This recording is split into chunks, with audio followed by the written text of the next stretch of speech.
BC bill ordinance పంపే ముందు న్యాయ కోవిదుల సలహాలు తీసుకోరా అని మాజీ మంత్రి శ్రీనివాస్ గౌడ్ రాష్ట్ర ప్రభుత్వాన్ని ప్రశ్నించారు.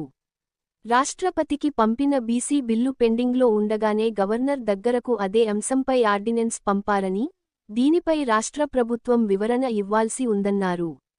ఆర్డినెన్స్ పంపే ముందు బీసీ నేతలతో కూడా చర్చించి ఉంటే బాగుండేదన్నారు. పిలుపుతోనే వేలాది మంది కదిలితే కనీసం దాన్ని పరిగణలో తీసుకొని ఏం చేద్దాం, ఎట్లా చేద్దామని కనీసం ఆలోచన కూడా చేయకుండా మేము అక్కడ ధర్నా చేస్తున్నాము. వీళ్ళు హడావుడిగా గవర్నర్కు ఆర్డినెన్స్ పంపింది. అలా మేము అన్నదానిలో వాస్తవం కాదా? మమ్మల్ని పిలిచాడితే మేము కూడా చెప్తాం. సరే, మమ్మల్ని ఒకవేళ పార్టీ పరంగా మీద ఆలోచన చేస్తే అక్కడ సుప్రీంకోర్టు జడ్జి గారు ఉన్నారు, మంచి అడ్వకేట్ ఉన్నారు.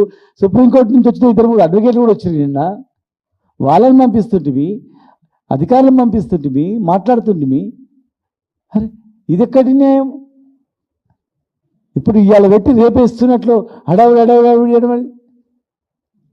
ఇవాళ వాళ్ళు చేస్తున్నటువంటి ఆర్డినెన్స్ డిసెంబర్ 15, 2018లో మేము ఇచ్చినటువంటి ఆర్డినెన్స్.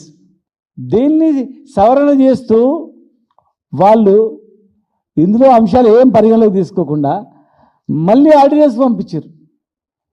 చాలా విచిత్రంగా ఉంది. ఎవరైనా వేరే స్టేట్ వాళ్ళు చూస్తే నవ్వుతారు. సాయంత్రం ప్రొవోక్ చేస్తారు అసెంబ్లీని, ఇమీడియట్గా గవర్నర్కి పంపుతారు. అంటే దురుద్దేశం ఎట్లా అనిపిస్తుంది చూడండి. అదే అసెంబ్లీలో చట్టాన్ని తయారు చేసిండ్రు, అదే అసెంబ్లీలో తయారు చేసే చట్టాన్ని ఇదే గవర్నర్కి పంపించిండ్రు. గవర్నర్కు ధన్యవాదాలు తెలిపిండ్రు, సంతకం పెట్టి ప్రెసిడెంట్ ఆఫ్ ఇండియా పంపినందుకు ధన్యవాదాలు గవర్నర్ కలిసి చెప్పిండ్రు. ప్రెసిడెంట్ ఆఫ్ ఇండియా దగ్గర ఉంది. ఒక్కనాడన్నా ప్రెసిడెంట్ ఆఫ్ ఇండియాని కలిసి మీరు ఇది ఆమోదం తెలపండి అని చెప్పి మేము మాట్లాడిందా? గవర్నర్కు ధన్యవాదాలు తెలిపిండ్రు.